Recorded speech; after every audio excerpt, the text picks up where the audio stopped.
Hey guys, today we're going to be talking about prepping for beginners. You may just be starting out, trying to figure out, where exactly you should start, what you need to do. And if this is your first time and you've never dealt with any kind of emergency preparedness, we're going to start with the basic of basics. Number one here is ready.gov. This is a federal website that tells you about what you need to do in case of an emergency and that it takes 72 hours for FEMA to respond. So you want to get yourself and your family members ready for 72 hours of nothing. You have no help coming for 72 hours. So where does this start? Number one, water. If things were to fall apart right now, you have 72 hours to wait. You could literally die without water for 3 days if you had absolutely nothing. So the first thing you want to start with is 3 days worth of water. Now this right here, right, you should have 64 ounces of water a day. This is to drink, as opposed to something you would use to obviously clean your laundry and do all that kind of stuff with. So this right here represents 1 day's worth of water. So you want to make sure and have, in this particular case would be 12 bottles of water for each member of your family. The next thing on our list is food. Now, obviously, you will not starve in 3 days, even if you didn't eat a single drop of food. But you want to make sure that you have your wits about you. So you want to make sure and have 3 days worth of food. This here represents 1 day's worth of food for one person. And it's pretty balanced. And what I do is I keep 3 days worth of each of these items in my cupboard.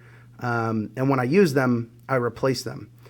So if I ever fall to less than 3 days worth of these various different things, and there's other things equivocable, then I go ahead and replace them. So in my cupboard, I always have 3 days worth of food for me and my roommate. There's only two of us living here right now. So then beyond that, you have shelter. Now for the average person, your house is probably going to be your shelter. You may not have to worry so much about it, but this right here is your shelter. This, maybe two of these per person in your household, will get you by for 72 hours. It'll insulate you. You can use pretty much anything as a blanket with this underneath it, and it'll insulate you really well. And combined with a little something to tie it up, you can make a tent out of one of those things really easily.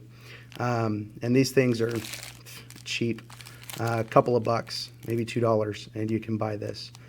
So this, along with this, build yourself a shelter anywhere absolutely that you need to.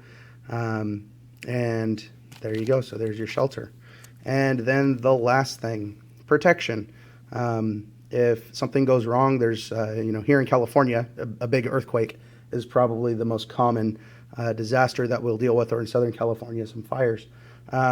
You can get anything for protection, anything from your favorite butcher's knife, which I would say is probably the bottom of bottom for protection. But man, I wouldn't, if I didn't have a gun, I wouldn't want to mess with someone that had that, or the preferable, get yourself a handgun, or any kind of gun. Any gun will do. I'll go into more detail about protection and things like that in other videos, as well as, proper water and food and things like that. But this is the bare essentials. You need to be able to feed yourself and your family. You need to be able to give yourself water, put a roof over your head, and protect yourself from all kinds of mayhem for 72 hours. That is what the government tells you to be ready to do. And we all know the government's not really good at getting stuff done. So that is the bare minimum. Start there. Once you have that, we'll progress. Check out a few of my other videos, and you'll see some more in-depth and more skillful ways of getting this done. Because I will tell you, this is caveman stuff for survival. This is the bottom floor, the basement of self-preservation. So thank you guys. Comment and subscribe down below, and I look forward to hear what you have to say. See you soon.